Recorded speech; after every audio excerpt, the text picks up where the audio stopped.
Hi guys, this is Dane Dormio with Martial Energetics and Tai Chi, and I'm coming to you today to continue our discussion of the 3 regulations from the Foundations of Qigong series, and continuing that discussion with breath regulation.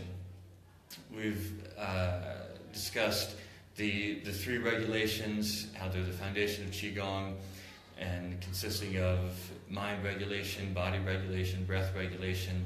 And we talked about mind regulation and body regulation in a couple of previous videos. And so now we're ready to talk about breath regulation. And to start with, the reason I like to do it in this order, starting with mind regulation, is that mind regulation is awareness, which allows you to put your attention on what's going on with your body, which is body regulation, bringing the awareness down into the body. And that allows you to become aware of what's going on with your breath, which is breath regulation. And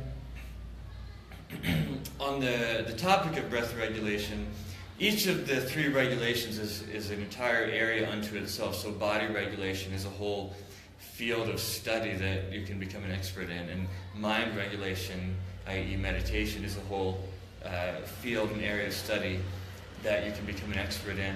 And breath regulation, likewise, or breath work, is a whole area and field of study. It's an entire healing modality unto itself that you can spend your whole life studying and becoming an expert in. And one person who's actually done that with breath is Dan Brule. And I'd like to recommend his book, Just Breathe, as a really great, comprehensive survey-type reference on this topic. And it also has really great distinctions and is easy to read for beginners. So I'd certainly like to encourage you to study this topic in as much depth and breadth as you care to, because there's a lot to be gotten here, a lot to be gotten from awareness of the breath and working with the breath.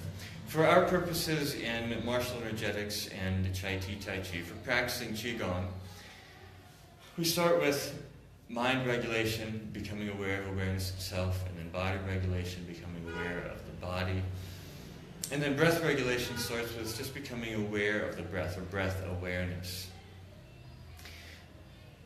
The principle of allowing rather than doing is particularly prominent here with breath regulation, because breath is something that we can consciously control, yet if we're not consciously controlling it, if we're not paying attention, or if we're unconscious, it still goes on all by itself.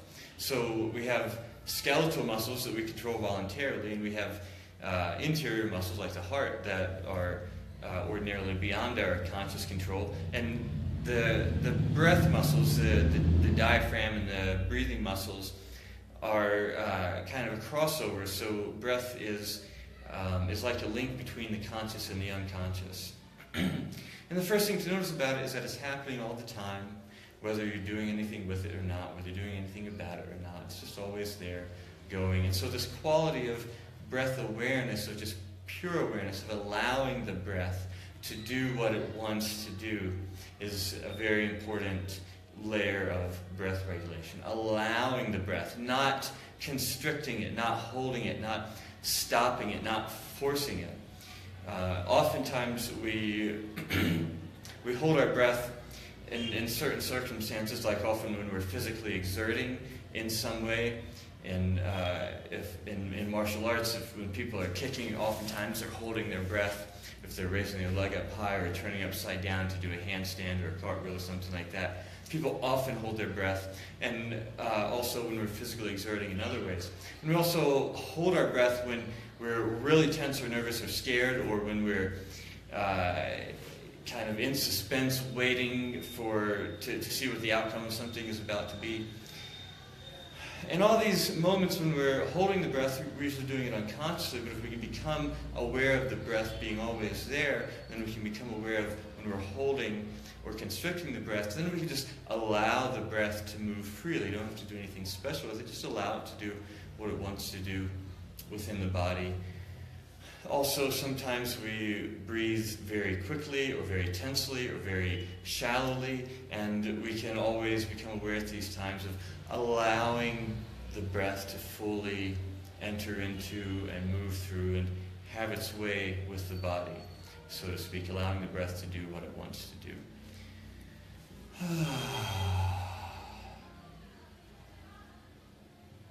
And then a second dimension of breath regulation is breath control. We can actually constantly control the breath so we can do things with it. And there are many, many types of breathing techniques involving certain intervals. You breathe in for so long, and you hold for so long, and you breathe out for so long, and then you pause, and all these different ways of breathing or methods or techniques have different effects on the body in terms of raising energy or lowering energy, or raising temperature or lowering temperature, and they focus the mind in different ways.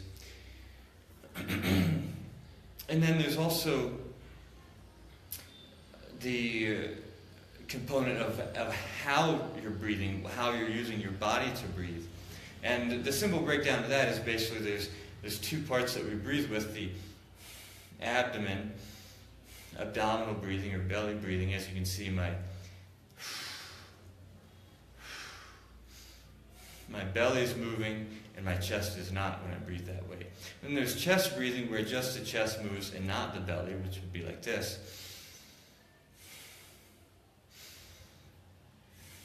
Notice there's just movement going on up here and not down here.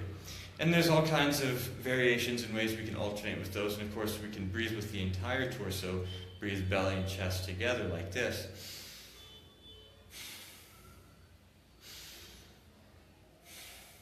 So that the entire torso inflates and deflates, expands and contracts with each breath. And with belly breathing, there's natural breathing and reverse breathing. And natural breathing is the way that babies breathe when they sleep. If you ever watch a baby sleeping, lying on its back, the belly moves in and out like it bellows. In on the inhale, out on the exhale. And that is natural breathing, which is very good for calming, lowering the energy, relaxing for a good night's sleep, that sort of thing. And then there's also reverse abdominal breathing, which is where the abdomen, the diaphragm, actually moves out on the exhale and moves in on the inhale. And this is the type of breathing that we naturally use when we are exerting, when we're issuing a great deal of force. We'll naturally breathe this way.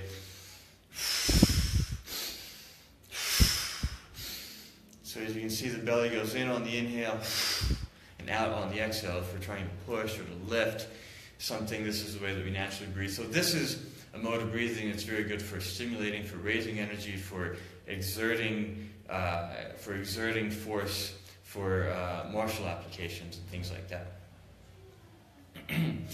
And in terms of the way the breath affects the body, there's the inflation and deflation, the expanding and contracting, which, if you are sensitive enough and relaxed enough, you can actually feel that expansion and contraction sensation moving throughout more and more and more of your body, beyond just your lungs and your abdomen, beyond your torso, outwards into your entire body, out to the ends of your limbs, up to the top of your head, the bottoms of your feet, out to the tips of your fingers. You can feel your whole body suddenly expanding and contracting with that movement. And then there's also a very gentle rocking movement, which, if the body is held soft and stable, in a soft and stable way, so in other words, relaxed and aligned from body regulation, as the diaphragm works, it pulls these two parts of the body a little bit closer together as it contracts, and it pushes them a little bit further apart as it expands. So if the body is soft and loose, the breath will induce this very gentle wave-like rocking motion in the spine. And that wave-like rocking motion can also be felt throughout the whole body if everything is felt soft and is held soft and loose. Then the body, the entire body, the limbs, the spine, everything will naturally move in a wave-like motion. And that has really profound healing consequences, helping move lymph and other fluids and chi, if you believe in that sort of thing, throughout the body. And it also has really profound implications for martial power, for issuing force. So those are topics that will develop in more detail in later videos. But for right now, that's the overview of what breath regulation is all about. Obviously something that has really profound effects and implications, not just for martial applications, but also for health, wellness, and longevity, for performance enhancement, for mind regulation, for focus, emotional well-being. Breath work is really powerful for clearing blocked emotions and stuck emotional residue. Has a profound role in psychotherapy. So this practice of breath regulation is not something that you have to be a martial artist, certainly, to benefit from, and not something you have to be a Tai Chi master. Just bringing more awareness into your body, into your breath, how your breath is moving, how you're using it, will hopefully have really great effects all throughout your life.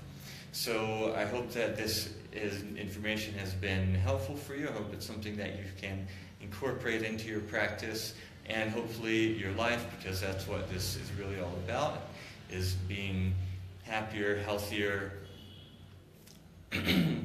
more open to the possibilities that life has to offer just on a consistent daily basis. So thank you guys for joining me, and I look forward to hearing if anybody has any questions or comments or any topics that they'd like to see discussed in future videos. I will be really glad to hear from you, and I look forward to seeing you next time. Thanks, guys.